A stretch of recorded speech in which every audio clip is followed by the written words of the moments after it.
saberes sí.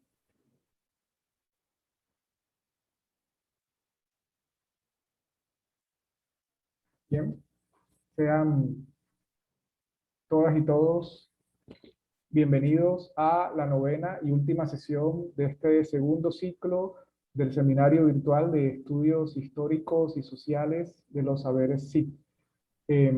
Una iniciativa que es apoyada por el Grupo de Investigación Sociedad, Historia y Cultura de la Universidad del Valle, grupo de investigación coordinado por la profesora María del Carmen Castrillón, y que cuenta con el apoyo técnico de la Oficina de Comunicaciones de la Facultad, eh, a cargo de Santiago Blandón Escobar. El propósito de este seminario es permitirnos atravesar precisamente las barreras y las fronteras geográficas, pero también disciplinares, institucionales, eh, para así lograr crear un diálogo en torno a las maneras en que los saberes y las prácticas sí eh, han contribuido a la producción de órdenes sociales actualmente y en el pasado. En ese sentido, el día de hoy me complace muchísimo presentar en este espacio a la profesora Sofía González Rivera, eh, de la Universidad del Sagrado Corazón de San Juan, Puerto Rico. Eh, la doctora González Rivera es doctora en psicología por la Universidad de Puerto Rico, Río Piedras, y doctora en historia de Puerto Rico y el Caribe por el Centro de Estudios Avanzados de Puerto Rico y el Caribe. Ha sido profesora en diversas universidades de la isla y presentado múltiples ponencias en eventos nacionales e internacionales, y publicado en una cantidad de artículos sobre temas de la historia de la psiquiatría y la psicología eh, en Puerto Rico. En la actualidad está finalizando su libro El discurso médico sobre la locura en Puerto Rico, 1844-1898. Y en relación con este tema, precisamente, lo que nos va a presentar hoy Sofía eh, tiene relación con este tema. Como pueden ver, su presentación, El discurso médico sobre la locura en un contexto colonial, Puerto Rico, 1844-1898. Así que, Sofía, muchas gracias por participar en nuestro seminario, y pues este espacio es tuyo, te escuchamos con mucha atención. Muchas gracias por estar aquí. Buenas tardes. Lo primero que deseo es conocer si me están escuchando perfectamente. Ok. Bueno, en primer lugar, deseo agradecer al seminario virtual de estudios históricos y sociales de los saberes sí de la Universidad del Valle por la oportunidad que me brinda de compartir algunos hallazgos de una investigación en desarrollo sobre las discursividades médicas en torno a la locura en Puerto Rico durante la segunda mitad del siglo XIX. Segundo, agradezco al doctor Bruno Jaraba por la invitación que me cursó para participar en el ciclo de conferencias del seminario. Y por último, pero no menos importante, gracias a la audiencia virtual que se ha conectado para participar de esta actividad. Para esta investigación que no ha concluido, pues he estado consultando una variedad de fuentes primarias, tanto manuscritas como impresas. En el Archivo General de Puerto Rico, la colección de recinto de ciencias médicas de la Universidad de Puerto Rico, la colección de hemeroteca de la Universidad de Puerto Rico de Río Piedras, de ciencias médicas, el portal de archivos españoles en línea conocido como PARES, y periódicos en línea como la Gaceta de Puerto Rico. Es necesario señalar que debido al paso del tiempo, algunos documentos son ilegibles y otros están incompletos. Además, he estado utilizando obras literarias de algunos médicos puertorriqueños del siglo XIX como un recurso valioso para estudiar las discursividades de esta clase profesional. Descartar estos escritos es dejar a un lado la riqueza de textos no tan tradicionales, pero muy provechosos en la reconstrucción del pasado. Como explica Lucien Febvre en su clásico Combates por la Historia, hay que poner los ojos en todos los textos, recurrir a otras disciplinas en la recuperación del pasado, y estas faenas traen grandes dividendos para el historiador. Deseo comenzar la presentación con unas breves anotaciones a manera de trasfondo histórico sobre la isla. Contrario a la mayoría de los territorios que se independizaron de España durante el primer tercio del siglo XIX, Puerto Rico se mantuvo como colonia española hasta 1898. Luego, pues, pasamos a ser colonia estadounidense. La historiografía puertorriqueña cuenta con un amplio catálogo de títulos que ayudan a entender por qué la isla no formó parte de la oleada emancipadora que arropó el antiguo imperio español. Señalaremos algunos puntos. Durante los siglos XVI, XVII y XVIII, Puerto Rico no fue una colonia productora de riquezas.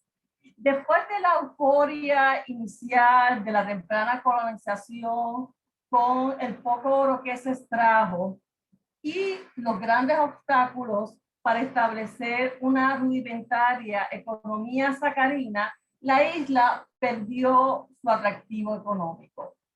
El papel que se le asigna a la isla en el inmenso imperio fue el de baluarte militar. Los ataques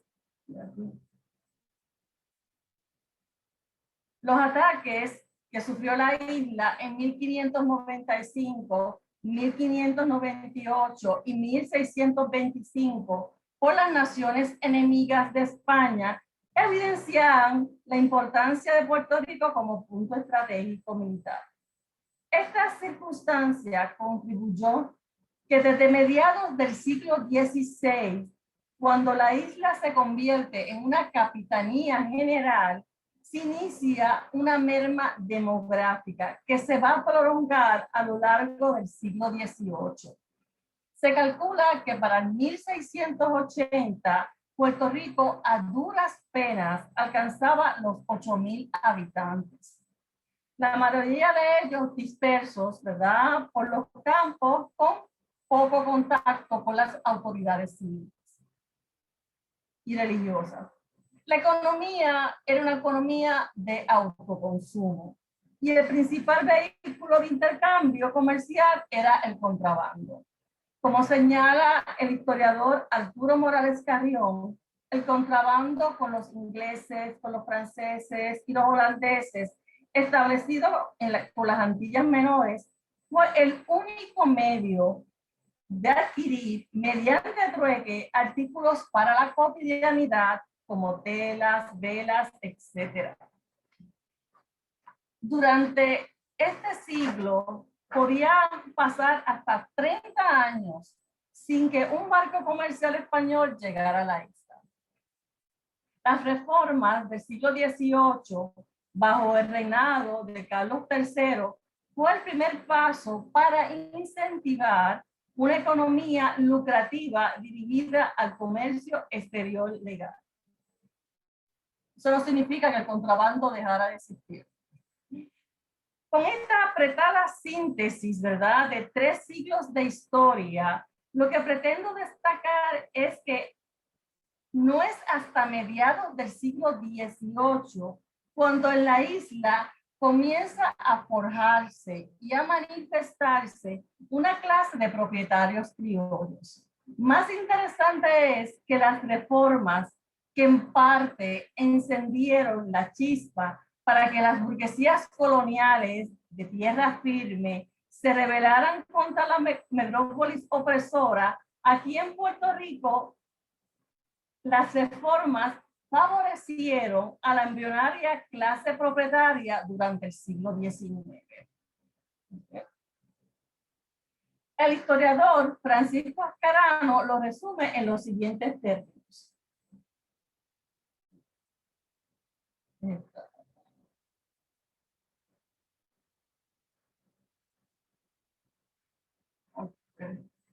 Estoy... Esperen un segundo, creo que me adelanté demasiado.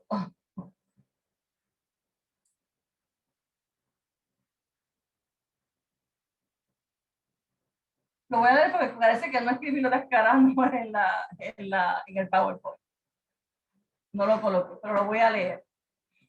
El incipiente patriarcado criollo no fue tan desafecto a España como otros de Hispanoamérica. Las cosas tampoco andaban tan mal en la esfera económica, claro, para los grupos y las élites.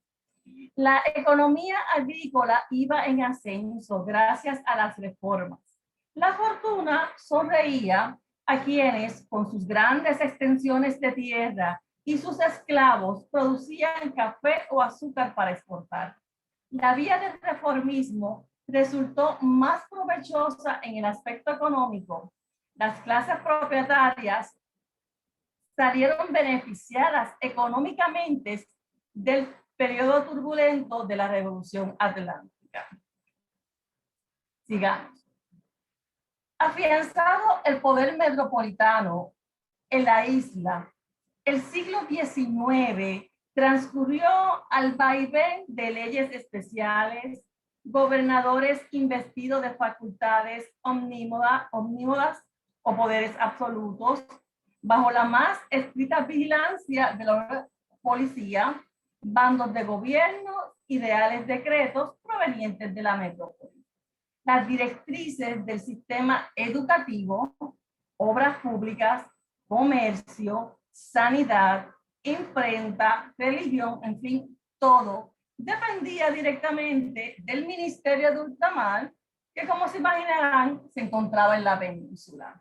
A manera de ejemplo, podemos mencionar el Real Decreto proveniente del Ministerio de la Gobernación del Reino, publicado en la Gaceta de Madrid el 24 de junio de 1849. En este se otorga a los jefes políticos la presidencia de las juntas de beneficencia en las provincias. En consecuencia, el capitán general, o sea, el gobernador militar en la isla, tenía la decisión final de la gobernanza del asilo manicomio y el resto de las instituciones. Hubo gobernadores, ¿verdad?, quienes a juzgar por la correspondencia durante su mandato llegaron a tomar decisiones sobre el destino de algunos internos del asilo manicomio. Este fue el caso, por ejemplo, del capitán general Juan de la Pezuela, que el 19 de noviembre de 1849 escribe al director de la Casa de Beneficencia para autorizar que se sujetara con hierros y grilletes al demente Juan Rayán para impedir peores males. Por otro lado, hubo gobernadores que sencillamente no mostraron ningún interés por el funcionamiento de la institución. Para el 1861, el director del asilo, el comandante del Estado Mayor, Pedro Porrata, y esto es importante destacarlo, el asilo, también casa de beneficencia o asilo manicomio, no es dirigido, ¿verdad?, por un médico hasta la década del 70. Antes de la década del 70, los directores eran militares usualmente y algunos que otros religiosos. Bueno, en 1861, el director del asilo, el comandante del Estado Mayor, Pedro Porrata, intenta sacar la población penal del restablecimiento. Porque en el asilo manicomio había niños y niñas huérfanas, había reos y reas, y también habían pacientes mentales de ambos géneros. El gobernador Desde entonces, Rafael Echagüe se opuso a esta acción.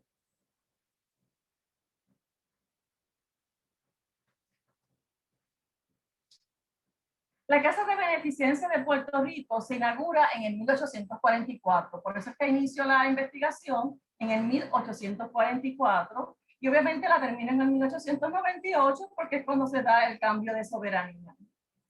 Con esta edificación se inicia la primera etapa en el interés gubernamental por los pacientes mentales del país. Hasta el momento, la isla carecía de un establecimiento destinado a brindar servicios terapéuticos a los enfermos mentales. Y valga aclarar que una cosa es lo que dicen los documentos y otra cosa es lo que realmente sucedió. En los documentos se afirma que sí, se le darían servicios, ¿verdad?, a los pacientes mentales, pero cuando uno examina la documentación de este periodo, realmente se da cuenta que tales servicios no existieron, o no por lo menos como el gobierno alegaba. Vale aclarar, como les dije ahorita, que este edificio no fue un edificio destinado exclusivamente a pacientes mentales, sino también a niños huérfanos de ambos géneros y a reos de ambos géneros. La materialización de este y otros proyectos de salud pública se afianzaron y descansaron en las ideologías e intereses de la nueva élite que, como ya mencionamos, comenzaron a fraguarse a mediados del siglo XVIII. Esta élite se dio a la tarea de ir articulando y promoviendo proyectos de modernización social. La clase médica formó parte de este grupo, por lo que era de esperar que interviniera activamente en esta empresa. En Puerto Rico no había una universidad. Nuestros galenos fueron educados en el extranjero, en España, Estados Unidos, Francia y Alemania. Pero si uno mira de manera detallada, la mayoría donde estudió fue en España. Bueno, y regresaban contagiados con el espíritu cosmopolita de las grandes ciudades y con el deseo de impulsar grandes proyectos modernizadores que terminaban tropezando con la precaria realidad local isleña. Veamos el siguiente ejemplo de Ramón Valdoriotti de Castro, formado en ciencias físicas, matemáticas en España y con estudios en artes y manufactura en París, que es tal vez el mejor ejemplo de un exponente con ese afán modernizador, pero con una mirada crítica ante el atraso de la sociedad puertorriqueña. Luego de asistir a la Feria Universal de París de 1867, redactó una voluminosa memoria en la que queda consignada su inquietud sobre este particular. Dice Valdoriotti: la enunciación simple de este breve resumen nos pone en el triste caso de decir con sinceridad que la ausencia absoluta de toda noción de arte, de industria y de ciencia, el carácter esencial y distintivo de nuestra posición parcial en la Feria de París. La isla de Puerto Rico, donde vi la luz del día, carece de medios. Es un país pobre para aspirar a tal. Obviamente, pues no quedamos muy bien en la Feria de París en ese entonces.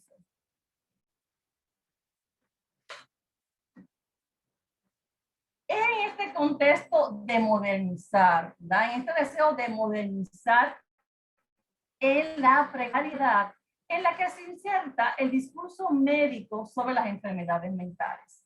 Es importante, además, tomar en cuenta que la oratoria de la clase médica estuvo marcada por nociones de género, de raza y clase que colocaron a los estratos menos privilegiados, sobre todo a las mujeres, a los negros y a los pobres, al vaivén de sus intereses, visiones y proyectos.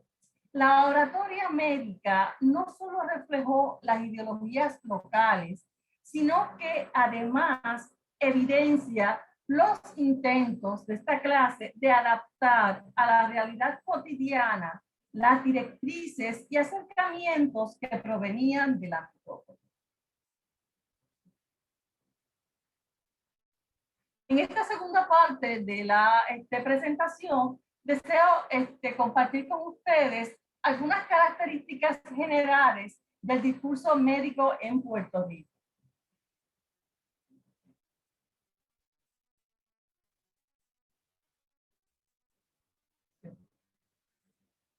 Por el ejercicio de la medicina en Puerto Rico es que los médicos locales se ocupaban tanto de las enfermedades físicas como las mentales.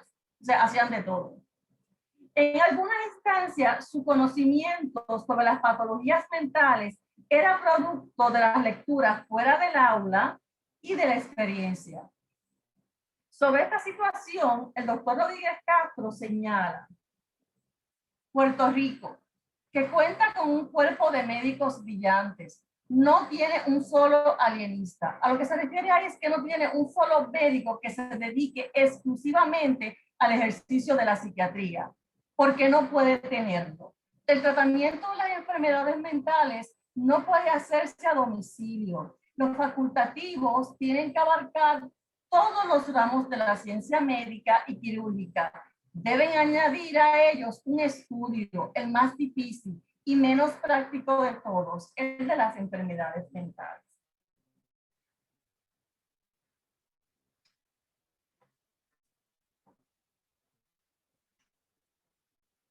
Con todo, ¿verdad? Con toda esta situación, un ejercicio arduo en un escenario complicado, la literatura revela una actitud optimista en los adelantos al interior de la disciplina, sobre todo a principios de la década del 40. A medida va avanzando el siglo, uno va viendo los documentos, cómo se van desolucionando, ¿verdad?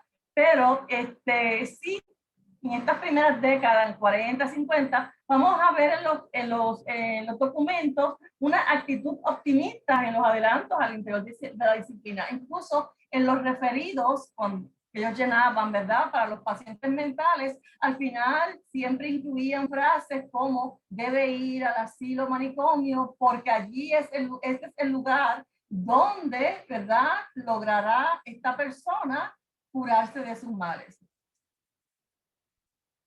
Muy optimista. Si bien creían que la psiquiatría o frenopatía no había llegado a su estado de madurez y quedaba un largo camino por recorrer, estaban convencidos de que cada nueva generación de alienistas dentro y fuera de Puerto Rico aportaría al progreso de la misma. Al igual que muchos otros médicos en el extranjero, los de Puerto Rico percibieron las aportaciones de Pinel como un giro paradigmático y aceptaron los mitos fundacionales asociados a esto. La psiquiatría, consigna el médico José Rodríguez Castro, estuvo sumida en el atraso debido al control religioso. Hasta que hombres como Pinel rompieron las cadenas de los pacientes mentales y los sacaron de los oscurantismo. Hoy día sabemos, ¿verdad?, que no fue exactamente así. Bueno, se trata de un discurso por cuyo entramado se destaca el anhelo de modernidad, una actitud paternalista hacia las clases menos privilegiadas y el deseo de un mayor reconocimiento social del peritaje de la clase médica en el área de salud mental. Ellos habían logrado unos avances, pero no estaban conformes, ¿verdad? Ejemplo de ello es que ellos entendían que el director del asilo manicomio debía ser un médico, y no es hasta la década del 70 que finalmente, ¿verdad?, el gobernador coloca un médico a dirigir el asilo manicomio de Puerto Rico. A pesar de la precaria condición isleña, en su oratoria, aquí vemos esas ansias de modernidad, ellos reclaman un nuevo manicomio para la isla que estuviera a la par con los más recientes adelantos científicos de la frenopatía. El asilo manicomio en Puerto Rico, según establece el gobierno colonial era para las personas de escasos recursos. No era para personas que pudieran costear servicios médicos, ¿no? Además, aspiraban a traer a la isla a pacientes acaudalados de otras partes de la América Hispana y el Caribe que en ese momento viajaban a recibir tratamiento a Estados Unidos y Europa. Como sabemos, ¿verdad? La psicología y la psiquiatría se caracterizan por la diversidad de sistemas y enfoques. En esta presentación yo busco puntualizar aquello que, acorde a las fuentes primarias revisadas, tuvieron un mayor arraigo entre la clase médica. Nuestros médicos, por aquí generalizando, por supuesto, estaban convencidos de que la psiquiatría iba a alcanzar o debía alcanzar el mismo grado de cientificidad que otras ramas de la medicina. Como ciencia natural, su lugar estaba al lado de la neurología y la patología, alejado de las corrientes espiritualistas. En su libro Enajenados y Manicomios, Rodríguez Castro afirma, y cito, espero tenerla aquí, para más adelante. La enajenación mental es una enfermedad cerebral prolongada cuyo síntoma más visible es un desorden del entendimiento. La persona no tiene conciencia de ello y la rige sin que ésta lo pueda impedir. En síntesis, la enajenación mental es el producto de algún desbalance fisiológico, de algún traumatismo anatómico o funcional. Las pasiones, por ejemplo, alteraban los procesos fisiológicos, provocando estados psicopatológicos. Citando al degeneracionista francés Louis, el galeno recalcará sobre cómo los estudios sobre la fisiología y patología cerebral daban una idea precisa del funcionamiento del cerebro. Y ahora sí, la cita de Rodríguez Castro. La locura marchaba a alojarse en la gran familia de las afecciones orgánicas de los centros nerviosos, buscando el punto de partida de cada una de sus formas en las células cerebrales. Y en el manicomio moderno, un establecimiento de curación.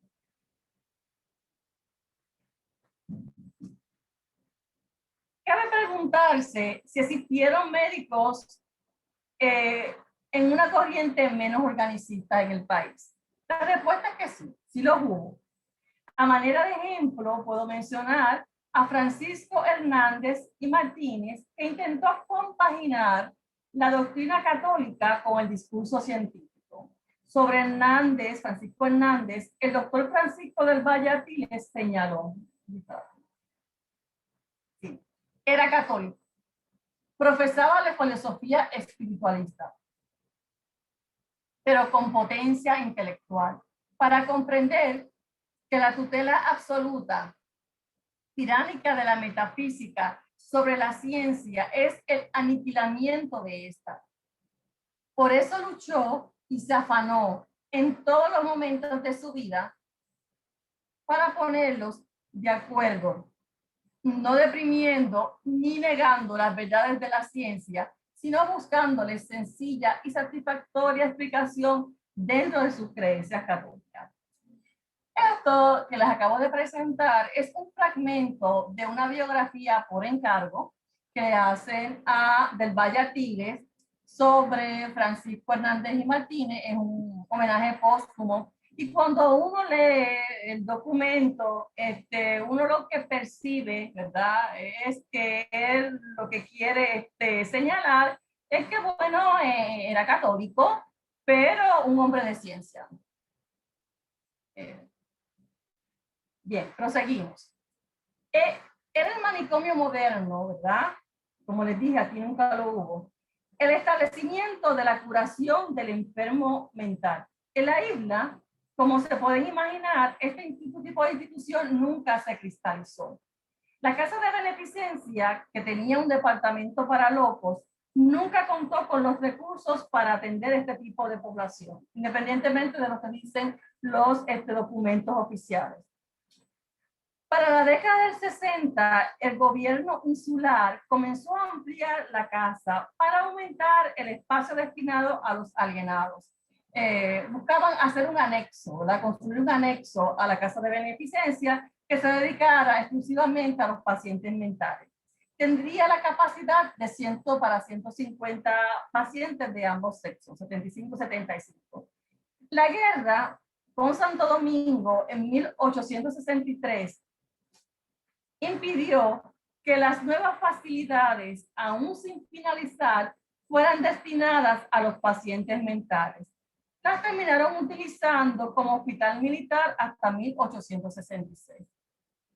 Año que fue devuelta a la beneficencia. Y cuando miramos la historia, en otras instancias en que también hubo conflictos, sencillamente tomaban este anexo y lo utilizaban para propósitos militares. En este momento, ¿verdad? En mi tercer apartado de la presentación, quiero presentar un caso de infanticidio de finales del siglo XIX. ¿Por qué? Porque en este caso de infanticidio podemos observar los fundamentos predominantes del discurso médico durante el periodo bajo estudio, ¿verdad? Muchas de las ideas y de los autores se van a ver reflejados en este caso, que fue bien sonado en su momento. Vamos a ver de qué trata el caso. Aquí está. Bien. En el 1891, en las afueras de Guayama, Guayama es un pueblo al sur de la isla, Isidora Gual, de 16 años de edad, descendientes de esclavos y madre soltera, estranguló a su hijo de 4 meses de nacido. Posteriormente, lo enterró en un descampado e intentó suicidarse. Al fracasar en su intento de privarse la vida, se entregó a las autoridades, confesó su delito y llevó a un guardia civil al lugar donde había sepultado la criatura. Por estos hechos fue confinada a la cárcel de aquel pueblo, en lo que se veía el juicio en Ponce. Ponce es otro pueblo al sur de la isla. La joven, según reseña el periódico La Democracia, era de frente estrecha, mirada melancólica, inteligencia muy limitada, una campesina sin instrucción que pertenecía a la última clase social. Su condición de marginación y pobreza extrema son resaltadas, en el siguiente segmento del rotativo. Dice: la miseria hizo presa en aquel infeliz cuerpo. Sus enflaquecidos pechos no daban ya el jugo vital. Y el débil niño, envuelto entre sucios harapos, gemía y gritaba acosado por el hambre. Aquellos soñosos tenían que llegarle al alma, pues por inculta que sea una mujer, nunca deja de ser padre. Este constructo mujer-madre que vemos en el rotativo también va a formar parte del discurso médico de la época.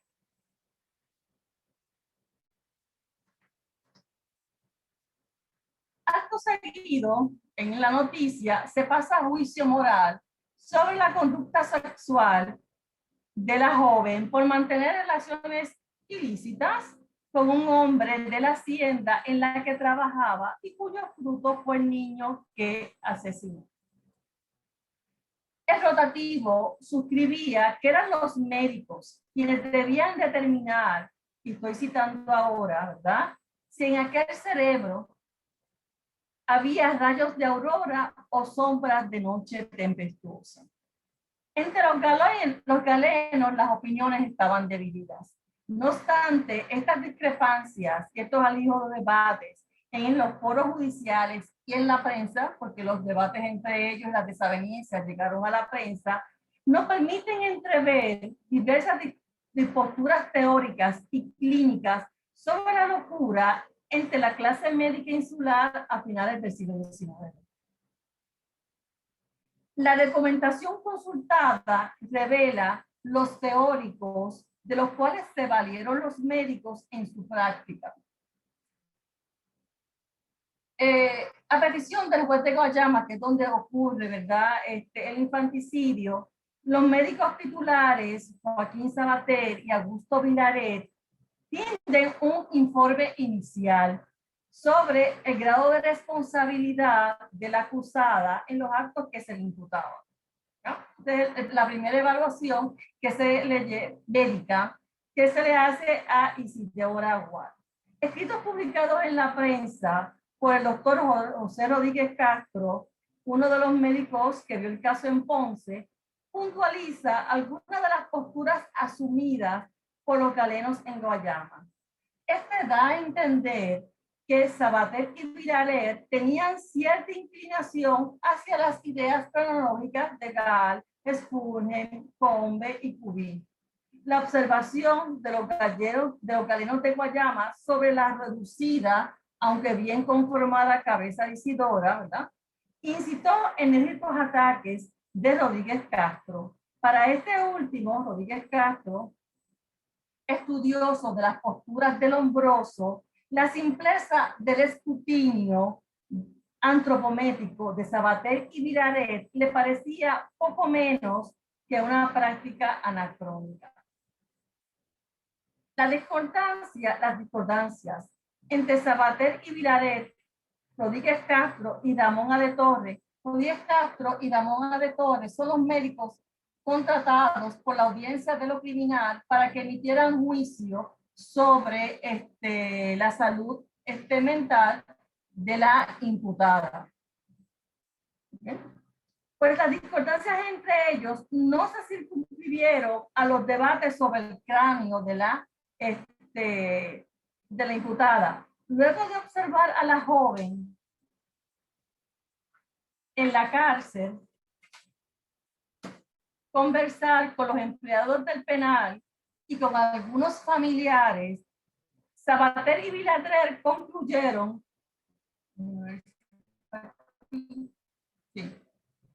que resultaba probado que Isidora Aguad, de color negro y de edad de 17 años, sin instrucción ni educación alguna, teniendo enfermo a su hijo y careciendo de alimentos, no se le ocurrió otro recurso para salir de su apurada situación que desprenderse de él, causándole la muerte por estrangulación. El alegato de locura les parecía una estrategia propia de un abogado defensor. Para ellos, Isidora exhibía integridad en sus facultades mentales, así como el discernimiento para distinguir lo bueno de lo malo, sin que en ella existieran manifestaciones de locura. Ahora bien, la evaluación de los médicos que examinaron el caso de Ponce, Rodríguez Castro y de Torres, que eran los médicos contratados, como les dije, por la audiencia de los criminales, y que en este caso, ¿verdad?, coinciden con el abogado defensor de que ella carecía, por lo menos en el momento en que cometió el crimen, de sus facultades mentales, pues fue diferente. Luego de observar a la imputada en 5 o 6 ocasiones, analizar su declaración ante el juzgado de Guayama y estudiar el dictamen de los médicos de este pueblo, concluyeron que en el momento del crimen, Gual sufría de locura transitoria, vinculada a alteraciones cerebrales producto de una adherencia degenerada. Y cito, no es.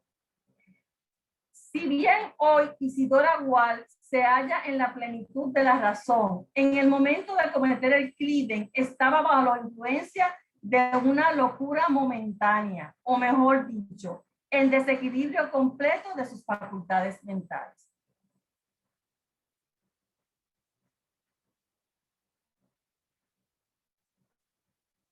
El acercamiento degeneracionista formó parte de la línea argumentativa sobre la locura de Gual, y no solamente en el caso de Gual. Cuando uno sigue examinando otros casos, va a encontrar que este argumento va a ser común, ¿verdad? El asunto de el acercamiento de generación.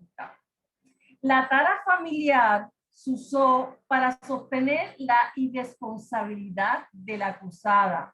Gual tenía un desequilibrio cerebral con marcados antecedentes hereditarios. Tenía la voluntad deprimida y la razón perturbada. ¿Por qué? Pues porque entre los pacientes de Isidora había locos y epilépticos. Y cito, de los anteriores datos resulta una circunstancia que les podría inducir a suponer la existencia en Isidora de una alteración mental. Y esa circunstancia es el hecho de haber en la familia de esta un tío que murió de loco en el asilo provincial y otro tío epiléptico y con sífilis congénitas en sus predecesores. Condiciones patológicas que ya directa o por vía degenerativa ha podido recibir la procesada como herencia fatal, produciéndole idiotismo, imbecilidad o cualquier otra enfermedad mental. Además de la hipótesis etiológica y la debilidad de espíritu, variables asociadas a los procesos fisiológicos femeninos, incluyendo la maternidad, fueron tomados en consideración en la evaluación de la salud mental de la procesada.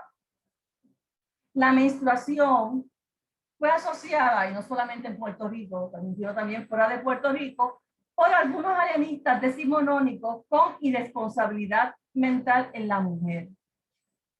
Varios alienistas afirmaban que la menstruación es una causa de responsabilidad mental y que el descargo de cualquier tipo de responsabilidad penal en un delito cometido en las susodichas circunstancias fisiológicas abarcan no solo los días en el que el flujo se haya establecido, sino que le preceden y siguen de cerca, aun cuando no existan pruebas de insania menstrual. En otras palabras, que puede servir como atenuante el que una mujer estuviera menstruando, y no solamente durante el periodo menstrual, sino en los días previos y posteriores a la menstruación. Un detalle interesante es que en mi búsqueda en los referidos municipales, que no es otra cosa que los referidos que enviaban los alcaldes al asilo manicomio junto con la persona, encontramos la menstruación, y es algo recurrente, como causa de patología en la mujer. Y no solamente en los referidos, ¿verdad?, que iban firmados por el escribiente de la alcaldía a partir de lo que podía decir la familia, sino incluso los referidos que iban firmados por el médico. Llama la atención con este asunto de la menstruación, que no importaba cómo fuera tu menstruación, siempre se asociaba o se podía asociar a la locura. En otras palabras, si tenías un flujo fuerte, podía ser causa de locura. Si no tenías flujo, podía ser causa de locura. Y si el flujo era poco, también podía ser causa de locura. En fin, podemos encontrar, ¿verdad?, que para algunas la etiología era un flujo abundante, para otras la falta de flujo y para otras un flujo exiguo. Aunque finalmente la insania menstrual no fue utilizada como argumento en el juicio, se presentó pero no se utilizó como argumento. Tal parece que cuando Gual no estaba menstruando cuando dio muerte a su hijo, sí se recurrió al asunto de la maternidad como parte de los alegatos a favor de la acusada. A partir de las ideas del francés Marcet, los médicos forenses argumentaron que solo una mujer carente de las facultades mentales, era capaz de asesinar a su hijo. ¿Por qué? Aquí. Porque no podemos aceptar, ¿verdad? Y no se le puede negar a una mujer los sentimientos maternales que tienen aún las bestias más salvajes. Citando a Marcé otra vez, Rodríguez Castro argumenta que no hay una sola madre que mate a su hijo que no lo haya hecho en un momento de aberración de sus facultades intelectuales. Este alegado recoge, nociones de género imperantes en el discurso médico. Lo femenino está atado a la maternidad. Queda claramente establecido el binomio madre-mujer, mujer-madre. El peritaje del médico refuerza la idea de que el rol natural de la mujer es la maternidad. A partir de esta construcción de la maternidad, se le adjudica a una mujer toda una serie de sentimientos, ¿verdad? Las mujeres tenemos amor incondicional, dulzura, paciencia, delicadeza, sacrificio, somos abnegadas. De ahí la conocida consigna que todavía hay algunas personas que la repiten en el siglo XXI, desde el momento en que la mujer siente que va a ser madre, se olvida de sí misma para dedicarse exclusivamente a la criatura que late en sus entrañas. Desde esta óptica cientificista de notable corte esencialista, es inconcebible que una mujer pueda matar a su hijo, por lo menos en un estado de cordura. Solamente en un estado de demencia podría terminar con el fruto de su vientre. Hay que quedar claro que tanto los médicos que querían, ¿verdad?, que ella fuera exonerada por locura, como que aquellos que creían que no debía ser exonerada por locura, no la salvaron del juicio moral.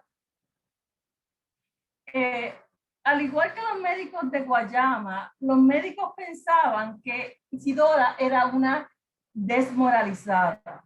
Los médicos de Guayama pensaban que Isidora podía distinguir entre el bien y el mal. Esta facultad no la había perdido mientras estrangulaba a su hijo. Por esa razón era una desmoralizada, una depravada, una enferma mental. Por su parte, los médicos en Ponce también pensaban que era una desmoralizada, ¿verdad? Pero que esa desmoralización quizás tenía un elemento, ¿verdad?, social, o estuvo condicionada por factores sociales, aparte de los genéticos. No obstante, recalca Rodríguez Castro que no es función del médico pasar juicios sobre la moralidad de una persona. Ella es una desmoralizada, pero no es mi función aquí juzgar si es o no es una desmoralizada. Mi función aquí es decir si ella estaba o no estaba loca cuando mató al niño. Su función consistía en establecer si en el momento preciso de asesinar a su hijo ella estaba loca. Sobre la moralidad de Isidora Gual nos dice Rodríguez Castro. Aquí está. Nacida en un medio social de depravación, descendiente de una familia en la cual se encuentra reunida la locura, la epilepsia, la inmoralidad y el desorden, y trayendo aún la marca infame de la esclavitud, ¿qué derecho tiene el mundo a exigirle moralidad? Dada la inclinación de los médicos de Ponce, ¿verdad?, por la antropología positivista, disquisiciones de corte lombrosiano fueron manejados por esto durante el juicio. No obstante, el juez no aceptó ese tipo de argumento, ¿verdad?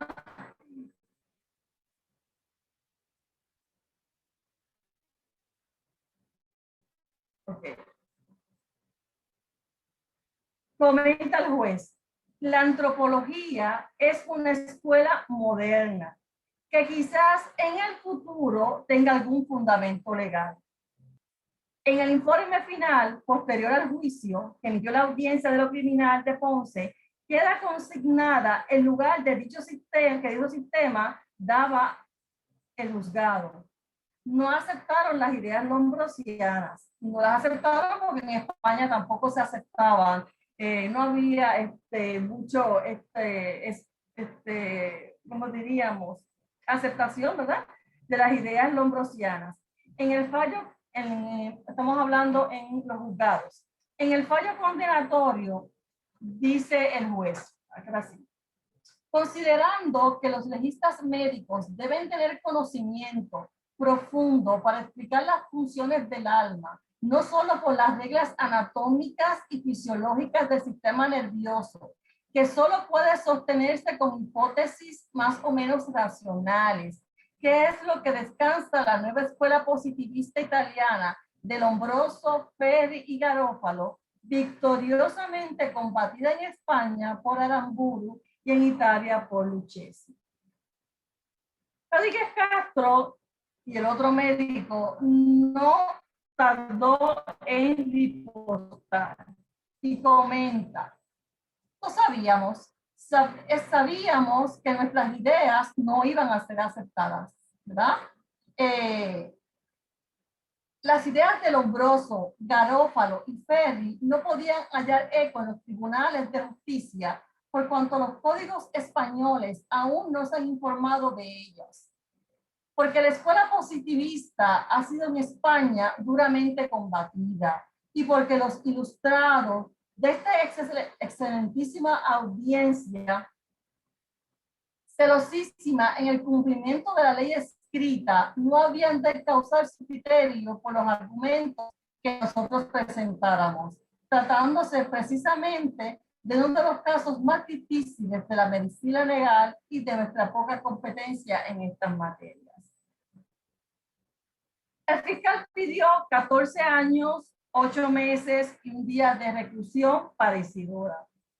Las amonestaciones hacia los galenos de parte de la audiencia de lo criminal de Ponce con el fallo condenatorio a Isidora revelan claro cuál era la expectativa del tribunal al trabajo de los médicos. De hecho, el tribunal les indica, ¿verdad?, que para una próxima ocasión debían utilizar los argumentos de Pedro Mata, ¿verdad?, y no los de Lombroso. Las expectativas sobre la utilidad del saber dentro y fuera del sistema judicial médico evidencian el posicionamiento de estos profesionales en la esfera jurídica local. Empero, es el Estado, ¿verdad?, dentro del ámbito judicial, el que establece la diferencia entre la conducta criminal responsable y la conducta no responsable. Va a ser prerrogativa gubernamental la decisión sobre a qué enfoques médicos da paso en la corte y cuáles son inaceptables.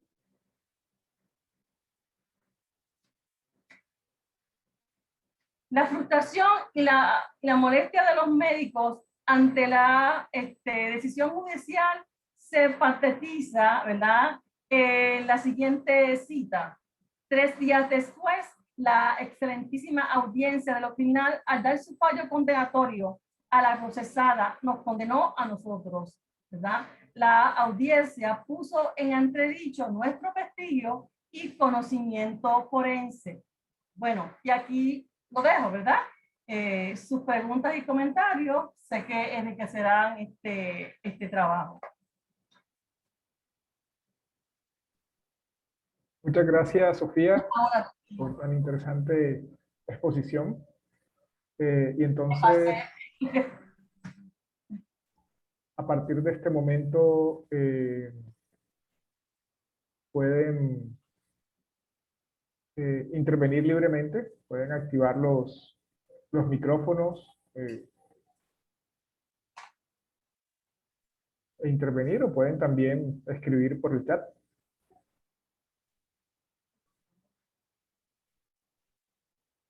Adelante, Olga Marcela. Muchísimas gracias a Sofía por esta presentación tan interesante. Yo quería preguntarte si, digamos, en este trabajo, cómo habías encontrado la relación entre diferentes campos del saber, que a mí me parece que en este caso que tú nos presentas, particularmente de esta mujer, están muy presentes, pero, y pues claro, me imagino que lo desarrollas mucho más en tu libro, pero quisiera saber si nos puedes contar un poco más como sobre esa, por lo menos fue lo que yo encontré para nuestro caso, como una superposición de conocimientos, ¿no? Entre lo jurídico, lo médico y lo religioso. Y me gustaría saber, pues, si tienes un poco más sobre esa interrelación de saberes que nos puedas compartir. Bueno, entre lo jurídico, lo médico y lo religioso. La parte religiosa no la he trabajado en esta investigación. Sí, la parte médica y la parte jurídica.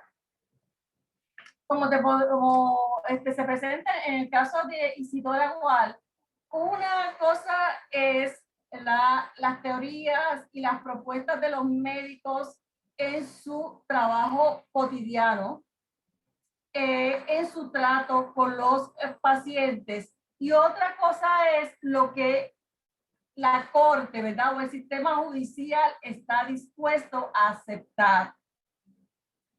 Y lo que la corte, ¿verdad? O el sistema judicial está dispuesta a aceptar está supeditado, ¿verdad? Por lo que está vigente en España.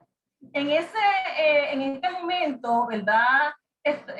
Los juristas españoles no comulgaban mucho con las ideas de Lombroso, sí comulgaban mucho con las ideas de Pedro Mata, organicista, positivista y uno de los fundadores de la escuela, lo que los historiadores españoles llaman la Escuela de Madrid.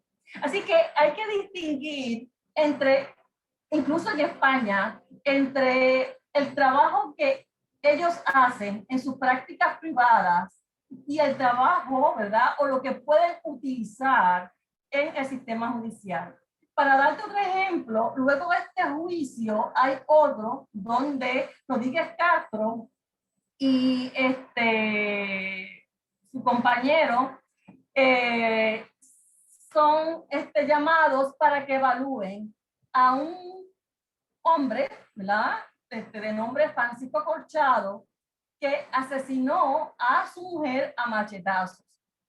Y cuando tú miras el informe de ellos, te das cuenta que ellos lo que hicieron fue examinar qué era lo que quería la corte y por ahí se fueron. Tomaron el texto, lo que por aquí tengo el nombre, ¿verdad? El texto de Pedro Mata, criterio médico, jurídico, médico, psicológico para el diagnóstico diferencial de la pasión y la locura, que está basado en un trabajo de un médico legalista francés. Eso era lo que quería la corte, ese era el tipo de análisis que podía prevalecer, así que ese fue el que utilizaron. No sé si contesté tu pregunta, pero sí va a haber un desfase, como te digo, entre lo que yo hago con mis pacientes, entre lo que yo escribo, entre lo que yo creo y entre lo que la judicatura quiere. Ellos perdieron este caso. Y no solamente lo perdieron, los insultaron, eso yo lo presenté.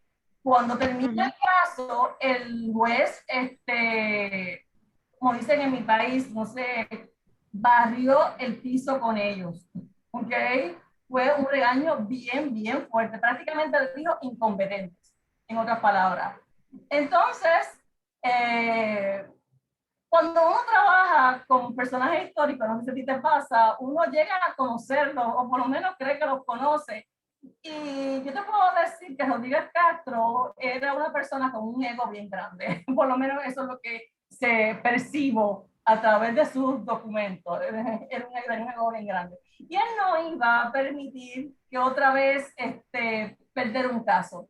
Así que sencillamente se acopla en el juicio, en el próximo juicio, en el de Francisco Corchado, a lo que quiere la Corte. Eso no tiene nada que ver que él siguiera publicando sobre Lombroso en sus escritos. Él sigue publicando, pero para efectos de la Corte, pues se acopla. No sé si contesté tu pregunta. Sí, Sofía, muchísimas gracias. La profesora Barceló ha levantado la mano. Adelante, profesora. Sí, ¿me escuchan? Te escucho. Saludos, doctora Olga Marcela. Yo no entendí bien su pregunta, porque casi no la escuché. ¿Podría repetirla? Sí, profesora, yo le preguntaba a Sofía sobre como la interrelación entre al menos 3 discursos que yo encontré simultáneamente, digamos, para el siglo XVIII nuestro, estoy hablando de la actual Colombia, que eran el discurso médico, el discurso jurídico y el discurso religioso, y que coexistían en la manera de tratar la locura. Y intuía un poco lo mismo que me responde la profesora Sofía, y es que había una distancia muy grande entre lo que la comunidad y los textos de cualquiera de estas áreas decía y lo que en la práctica se hacía. Entonces quería que me contara un poco más sobre eso.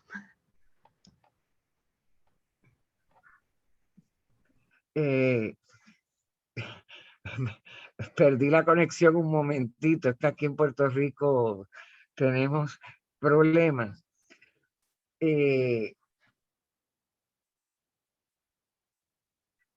Yo creo que la doctora González, que su trabajo es muy bueno, debería consultar los periódicos o el periódico, el boletín de la iglesia. Sí. Porque yo mal no recuerdo. A mí me prohibieron ya los archivos eclesiásticos aquí en Puerto Rico. ¿Por qué te prohibieron entrar los archivos eclesiásticos aquí en Puerto Rico para que los compañeros sepan? Bueno, porque hice una presentación sobre la visión de la iglesia jerárquica sobre la mujer en Puerto Rico en el siglo XVIII y siglo XIX, y bueno, desde el siglo XVII. Y como toqué puntos neurálgicos, pues fui, siendo yo católica, eh, pues me prohibieron, y entonces cerraron el archivo, lo limpiaron y después pues podía ir bajo supervisión. Pero de lo que no necesito supervisión es para el boletín eclesiástico de Puerto Rico. Y yo estoy haciendo memoria ahora de que la iglesia, recuerden que en Puerto Rico hasta el 98, como si éramos colonia de España, todavía estaba el Real Patronato, la unión de iglesia y Estado. Y yo recuerdo, debería apuntar eso, doctora Sofía, que había una oposición de la iglesia a todas esas ideas modernas que tratan de estudiar la mente cuando se debe estudiar para elevar el espíritu. Yo creo que debería dar una para que usted vea ahí también cómo la iglesia se mete. Creo yo que podría ser un ángulo interesante. Sí, sí, muchas gracias por la sugerencia, lo haré. Pues en este momento pues no he trabajado el aspecto religioso, pero sí, gracias por la sugerencia.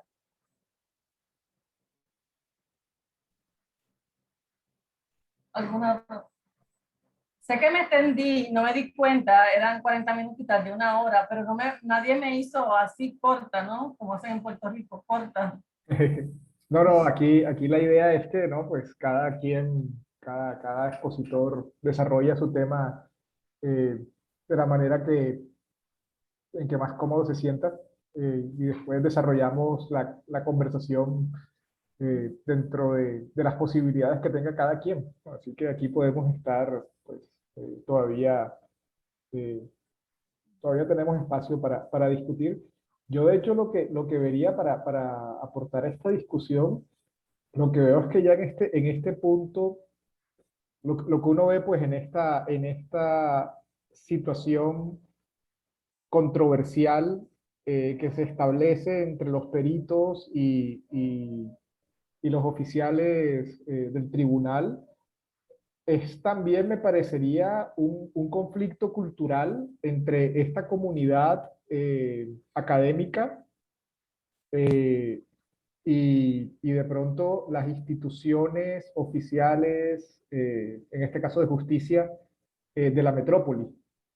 No sé si estoy leyendo esta situación en clave precisamente como emancipatoria, eh, o que quizá precisamente el hecho de estar en este momento de desarrollo de la modernidad, de la ciencia moderna, en que ya empiezan a proliferar nuevos discursos y nuevas perspectivas, por ejemplo, en cuanto a estos temas, cuando ya la iglesia o el Estado no pueden tener el monopolio absoluto de, de la producción cultural.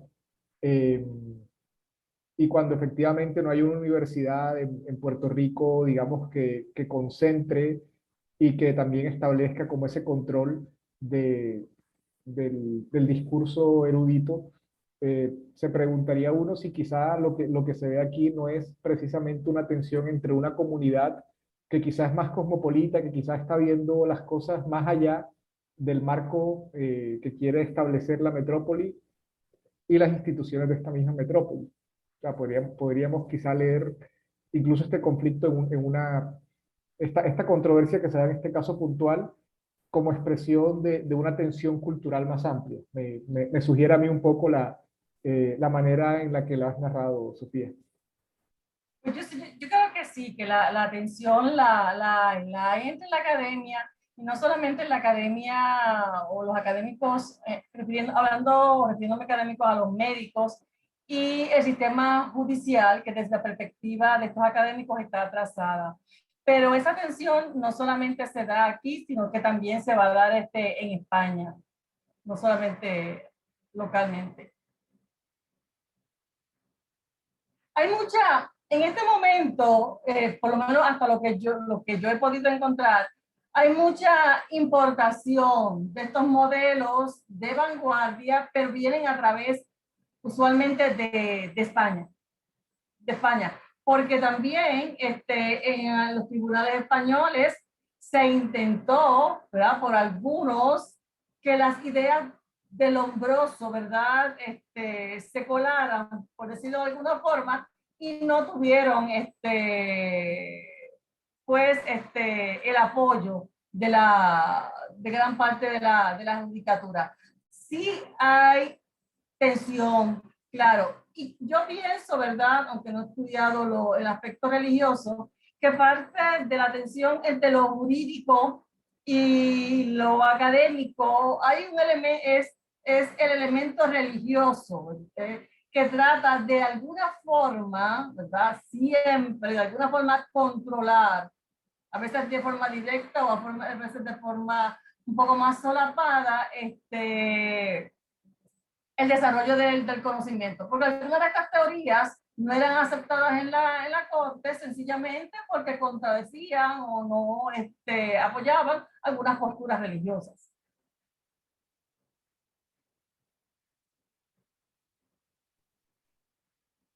Vale, vale. ¿Alguien más quiere intervenir en la discusión? Hay varios temas que, que creo que resultan interesantes. Sí. Eh,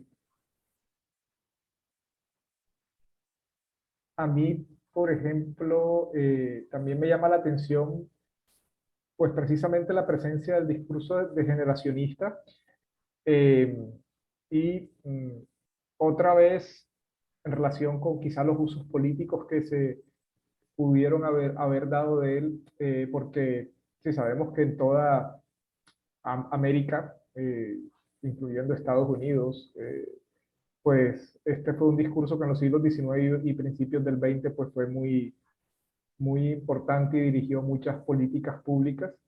En el caso de Puerto Rico, ¿cuál fue el papel, digamos, en la esfera pública y en los proyectos nacionales de ese discurso degeneracionista? A nivel del gobierno, mira, a nivel de los médicos, sí, fue un discurso que tuvo un gran arraigo, pero a nivel de los médicos, pero vamos a hablar del gobierno. Mira, la realidad es que en este momento, por lo menos en este momento, el gobierno no tenía gran interés en los pacientes mentales. ¿Ok? Ningún interés en los pacientes mentales. De hecho, cuando abren el asilo de beneficencia, ¿verdad? La última población que entra, ¿verdad? Fueron los pacientes mentales. Siempre se habló que el asilo iba a ser para huérfanos, para presos, que al último, sí, también los pacientes mentales deberían estar ahí. Los pacientes mentales nunca fueron una prioridad para el gobierno. Y un ejemplo, algo doloroso, pero que ocurrió y que ejemplifica la importancia que tenían los pacientes mentales para el gobierno de turno, fue lo que ocurre en el bombardeo de 1898. Cuando ocurre el bombardeo estadounidense de 1898, que ocurre en San Juan, y en San Juan es donde está ubicado el manicomio, se ocuparon de sacar a los niños, se ocuparon de sacar a las niñas y se olvidaron de los pacientes mentales. O sea, cuando empieza el bombardeo, que las pacientes se escapan y empiezan a gritar, ¿verdad? Por las calles de San Juan, que se dan cuenta que andan gritando y alborotando, las recogen y se las entregan a las hermanas de la caridad. Sin embargo, los varones ni siquiera se tomaron la molestia de sacarlos del manicomio hasta que terminó el bombardeo. En otras palabras, no tenían mucho interés en lo que les ocurriera, ¿no? Así que no sé, ¿verdad? En otros países, pero en este momento, en el momento que yo estoy trabajando, la realidad es que no hay un interés real por los pacientes mentales. En los escritos se habla de todas las cosas maravillosas que van a hacer y están haciendo, pero cuando uno escarba más, se da cuenta que no habían las condiciones para darle ningún tipo de tratamiento. De hecho, aquí en Puerto Rico, yo no sé, en sus países, aquí en Puerto Rico no hubo un gran encierro. Aquí en Puerto Rico era prerrogativa de la familia si la persona iba o no iba a ser encerrada en el manicomio. En otras palabras, usted tenía un pariente que estaba loco y usted decidía que no quería que fuera al asilo manicomio, el gobierno en ningún momento lo obligaba. No, se entendía que era la familia la que debía estar a cargo de ello. La cosa podría cambiar, ya este periodo yo no lo he estudiado, con las leyes de eugenesia, ¿verdad? Que es la secuela de la teoría de la degeneración cuando llegan los estadounidenses. Ahí es otra cosa, ¿verdad? Se esterilizan pacientes mentales, pero ya estamos hablando del periodo estadounidense. Pero en este periodo bajo España, yo hasta ahora no he percibido interés alguno del gobierno por los pacientes mentales. Sí, hay que ser modernos, sí, los países modernos hay instituciones psiquiátricas, pues bien, pues aquí tenemos estos departamentos y aquí pues tenemos 2 o 3 recibiendo servicio. Parece que Olga Marcela coincide o plantea que el caso colombiano efectivamente pues coincidiría con esta descripción del, del caso, del caso puertorriqueño, ¿no? No hubo pues, lo que se ha llamado en la literatura el gran encierro, por lo menos hasta el siglo XX. No sé, Olga, si quieres ampliar esa idea. Sí, gracias. Es que no quería dejarla pasar mientras Sofía terminaba, pero pues me parece muy interesante porque, como les digo en el chat, es un poco la misma conclusión a la que yo llegué en la tesis doctoral, ¿no? No se puede hablar al menos hasta finales del siglo XIX y yo pensaría que en realidad hasta bien entrado el siglo XX de algo así como un gran encierro en nuestro territorio, ¿no? Efectivamente era un asunto de tratamiento familiar y solo cuando el loco o la loca ya llegaba a unos límites, digamos, inmanejables en el ámbito doméstico o cuando resultaba en el control judicial por haber cometido un delito, era cuando se le llevaba al asilo. O al Hospital General, incluso al área de locos del Hospital General.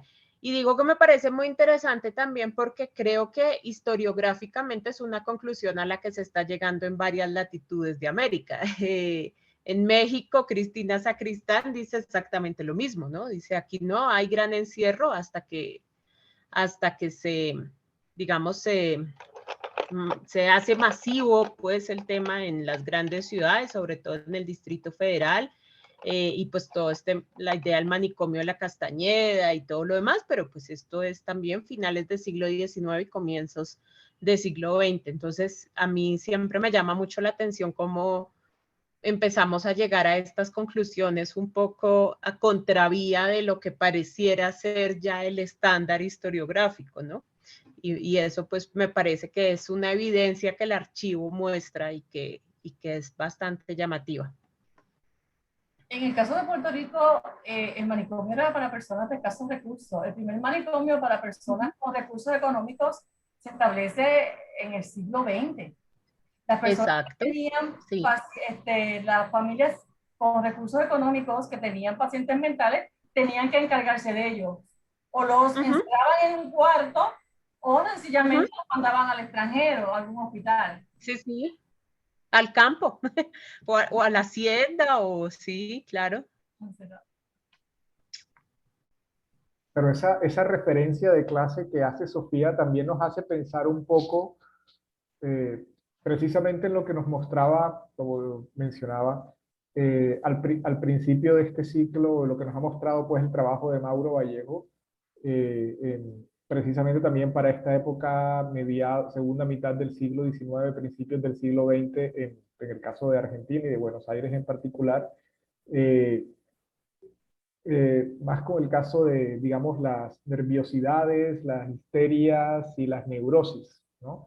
Que no pueden llamarse locuras, que no, digamos, traspasan al campo ya de lo judicial, que no exigen la tutela externa, pero sin embargo, pues se experimentan como malestares y empiezan a ser parte, digamos, de los fenómenos de interés de la comunidad médica, ¿no? Y entonces también hay un discurso médico al respecto, lo que me hace también, pues, preguntarte, Sofía, sobre esta forma, digamos, diríamos ahora, moderadas de sufrimiento mental.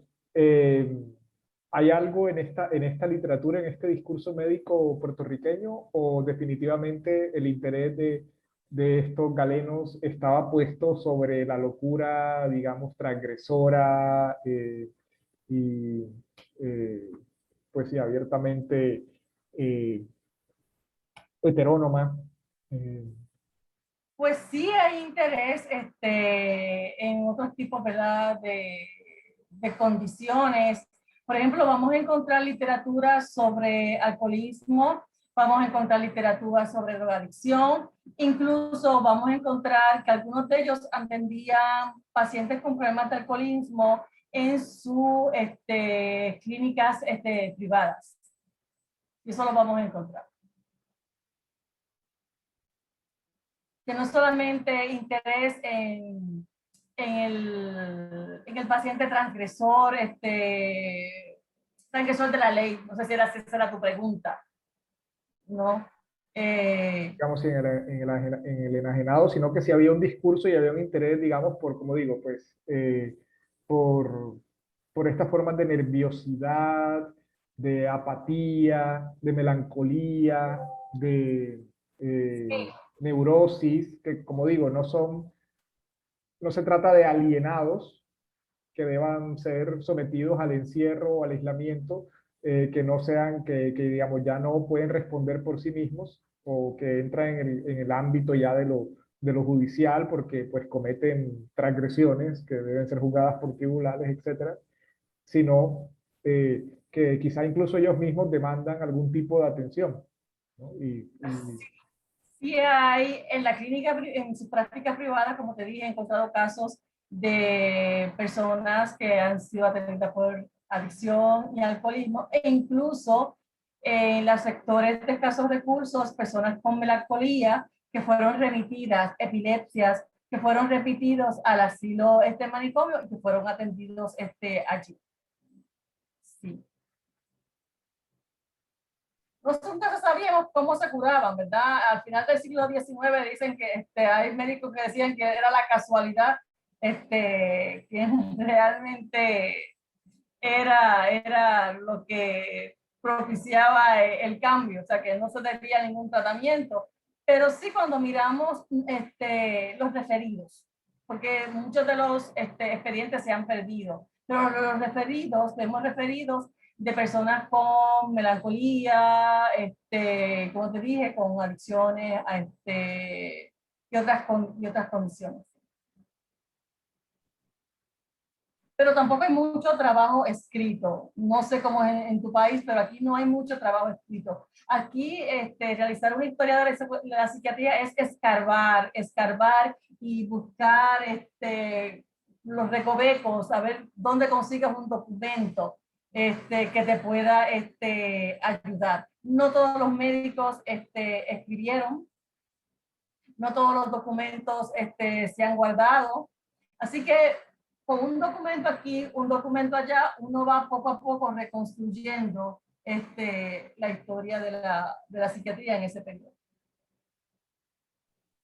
Bueno, yo creería que ese periodo es particularmente retador. Todavía, en efecto, pues no se han creado las instituciones eh, médicas ni académicas dedicadas a delimitar eh, ese, ese objeto.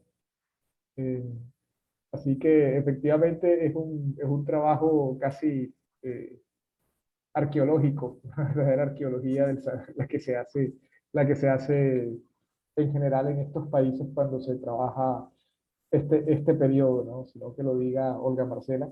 Que en realidad, como ella decía, coincido, ¿no? Es ya en el siglo XX que uno encuentra claramente algo que puede llamar saberes digamos, discursos y prácticas e instituciones psiquiátricas a las que uno pueda eh, dirigirse para construir una evidencia histórica y pues consistente y muy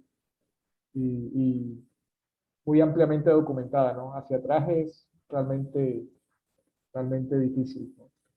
Eh, pero bueno, creo que estos diálogos precisamente que podemos establecer en estos espacios, pues nos permiten, eh,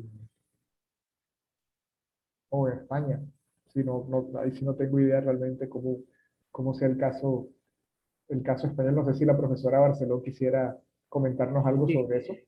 El caso en de el- ajá. perdone, lo que yo he leído para España es que tampoco, por lo menos para el siglo XIX, no se dan esos grandes encierros. En el caso de Puerto Rico, eh, es más interesante con el cambio de dominación colonial que se muestra un poco más de interés en los enfermos mentales, pero eh, lo que yo he visto así preliminarmente, muy por encima, porque eso, o sea, no es mi campo, yo soy de historia, no soy psicóloga ni psiquiatra, pero sí yo encontré que empezó mucho a medir, o sea, a experimentar con los puertorriqueños.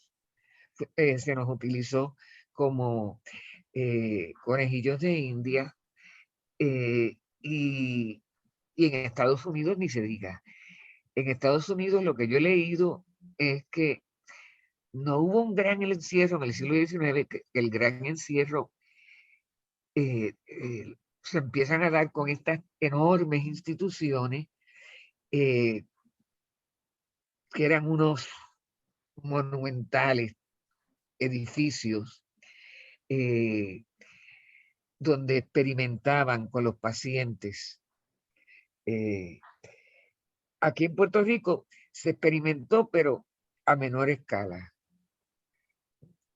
Pero el gran encierro en España, hay un historiador muy conocido, que se me escapa el nombre ahora, que también llega a la misma conclusión de que, perdón, Puertas creo que fue. sí, sí, el doctor Huerta, sí. Eh, sí, eh, así que eso era Rafael Huerta, sí. Gracias, Olga, Marcela y doctora González.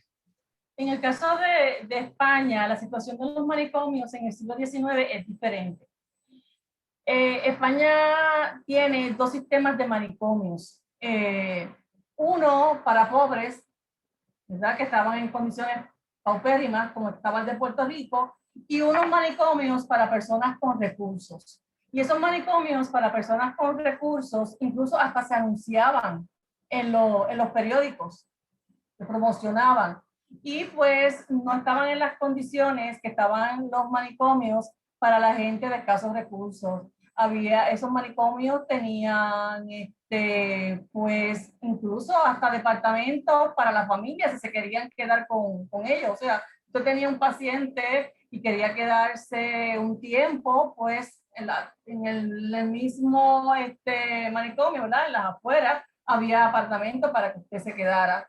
Se anunciaban y anunciaban todos los servicios que iban desde hidroterapia, farmacología, terapia psicológica, etcétera, etcétera. Y por supuesto, de acuerdo a lo que usted pagara, pues era el lugar donde lo ubicaban en el manicomio. Así que en España, contrario a Puerto Rico, no sé, en otros países latinoamericanos, van a haber dos sistemas manicomiales. El sistema para las personas de escasos recursos, que era como los de aquí, ¿verdad? Hacinamiento y sin mucho tratamiento. Y un sistema manicomial para las personas que sí podían costearlo.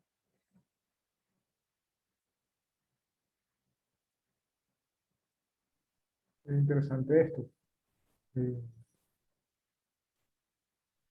Sí, como Eso en decía, en el periodo que yo estudio, o sea, en el siglo, finales del siglo XIX, a mediados del siglo XIX, así era el sistema de manicomios en España. dices tú, ya en el siglo XIX, ni siquiera en el XX. Ajá, yo estoy hablando del siglo XIX, de los manicomios para personas ricas y para pobres, eso es el siglo XIX. Mira, ignoraba ese punto completamente. Eh, No es el siglo XX. eh, eh, Muy bien, no sé si alguien quiere añadir algo a la conversación.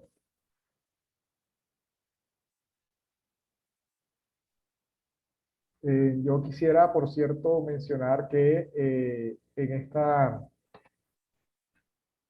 dirección que estoy compartiendo por el chat, es el canal de YouTube de la Oficina de Comunicaciones de la Facultad de Ciencias Sociales y Económicas de la Universidad del Valle. Se encuentran alojadas las grabaciones de las sesiones anteriores y próximamente estará la de esta sesión, con la que terminamos la temporada 2021-1 de este seminario. Eh, ya estaremos informándoles acerca de la convocatoria para presentar propuestas para la próxima temporada. Eh, Así que, bueno, les agradezco a todas ustedes por estar aquí, a Sofía Gracias por la invitación. por haber presentado hoy, como también a Olga Marcela, que presentó acá previamente. Eh, Espero que sigamos encontrándonos en el futuro, pues tenemos una cita muy pronto eh, en el coloquio Saberes y Testimonios de los Saberes Sí. Se presentarán tanto Sofía como Olga Marcela. Eh, ah, Permítanme y voy a compartir aquí el archivo eh, del- de,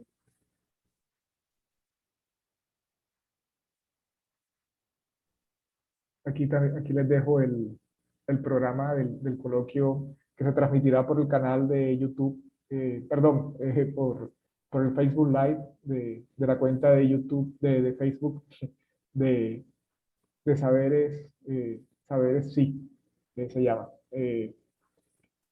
Entonces, bueno, será hasta una próxima ocasión. Muchas gracias a todas por estar aquí. Muchas gracias, Sofía.